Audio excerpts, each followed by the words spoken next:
आग लगे, ये भी कोई जिंदगी है। सुबह से चिल्लम चिल्ली पुकार सुन के मैं तो तंग आ गई हूँ।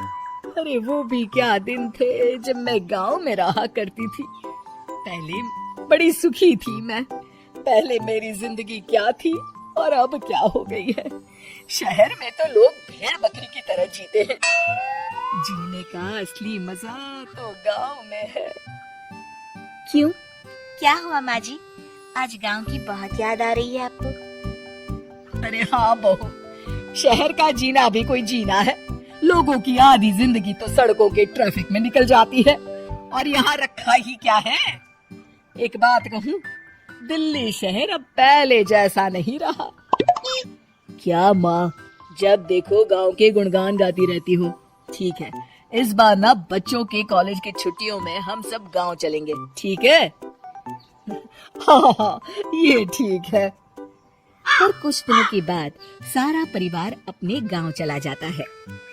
अरे वाह, कितनी ताजी और साफ हवा है, कितनी शांति है यहाँ। चल बहू, अब बढ़िया सा खाना बना दे, मजे से आंगन में बैठ के खाएंगे। सुशीला गांव का माहौल देख बड़ी खुश होती है। 2 दिन के बाद गांव की कुछ औरतें सुशीला के घर आती हैं। बड़े दिनों के बाद गांव आई है सुशीला। हमें तो लगा कि तू शहर जाके गांव को भूल गई।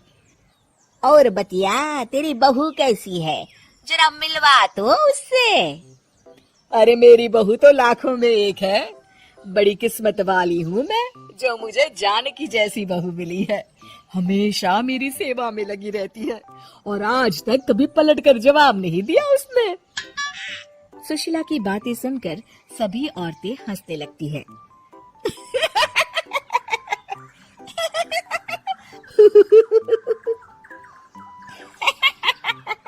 अरे कुछ अभी बोले जा रही है। तबीयत तो ठीक है? तेरी बहू चांद से आई है क्या? क्यों बहनों, दुनिया की कोई भी बहू अच्छी होती है क्या? सब औरतें ममता की हाँ में हाँ मिलाती हैं। अरे मैं तो कहती हूँ दुनिया की हर बहू सास का खून चूसने वाली डायन होती है, डायन। मैं तो एक बिल में 1000 सांप के साथ रह सकती हूँ, लेकिन अपनी बहू के साथ नहीं रह सकती। हाँ, तूने सही कहा। मेरी बहू तो तेरी बहू से भी 2 कदम आगे है। सब औरतों की बातें सुनकर ममता मन ही मन बड़बड़ाती है। अरे ये गांव सुधर गया, लेकिन औरतें नहीं सुधरी। अगर थोड़ी देर और इनकी बेवकूफी भरी बातें सुनूंगी तो मैं सच में पागल हो जाऊंगी। फिर सुशीला उन औरतों को घर से दफा कर देती है और राहत की सांस लेती है। अरे बहू, जरा बाम लाके मेरे सर पर तो लगा दे। उन औरतों की फालतू बातें सुनकर मेरा सर चकरा गया है। इस गांव की औरतों का तो भगवान ही मालिक है। फिर अगले दिन सुशीला की सास उससे कहती है, अरे बहू, तू यहाँ क्या आराम फरमाने आई है? आखिर ये तेरा ससुराल है। चल चल, घर के कामों में हाथ बटा। शहर में कुछ काम धाम तो करते नहीं है। जरा अपने आप को तो देख, कितने मोटी हो गई है। सारा दिन घर का काम करने के बाद शाम को सुशीला, हाय मेरी कमर, हाय मेरे पैरों ने तो जवाब दे दिया। आज तो मुझसे मक्खी भी न मारी जाएगी। अरे बहू, जरा आकर मेरे हाथ पैर तो दबा दे। जी माँ जी, अभी आती हूँ।